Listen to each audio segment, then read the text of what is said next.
നമ്മളെ കമത്തിക്കൊപ്രയിൽ നമ്മൾ അടിക്കുമ്പോൾ അടി തട്ടുന്നു. നമ്മൾ ശേഷം കൈയെടുത്ത് നമ്മൾ ഈ മസിൽ ഈ ഇവിടെ ഒരു മർമ്മ പോയിന്റ് ഉണ്ട്. ഈ ഒരു ഭാഗത്തോ അല്ലെങ്കിൽ ഈ ഒരു ഭാഗത്തോ ഈ രണ്ട് ഏതെങ്കിലും മർമ്മ പോയിന്റിൽ ജസ്റ്റ് അടിച്ച് കൈ മടക്കുക. എന്നിട്ട് നമ്മുടെ ഈ ഇടത് കൈ ഇതുവഴി കയറ്റി അകത്തോളുക. ഇതിനകത്തൊരു മർമ്മമുണ്ട്, ഇതിലോട്ട് കയറ്റി പിടിക്കുക. അതിനുശേഷം നമുക്ക് ഇയാളുടെ കഴുത്തിൽ ഇവിടെ ഒരു മർമ്മമുണ്ട്, ഈ ഭാഗത്ത് താഴ്ത്തി ഇങ്ങോട്ട്.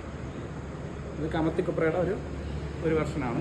ഒന്നുകൂടെ അടിക്കുന്നു. കുറച്ച് പ്രാക്ടിക്കലായിട്ട് നമുക്ക് പെട്ടെന്ന് ചെയ്യാൻ പറ്റുന്നതാണ്. മാത്രമല്ല നല്ല രീതിയിൽ ചെയ്ത് കഴിഞ്ഞാൽ ചിലപ്പോൾ തോളം കളായി പോകും.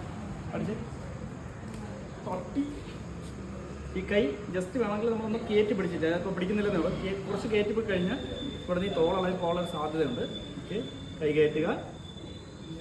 ഓക്കെ, ഇങ്ങനെ പിടിച്ച് നിർത്താം.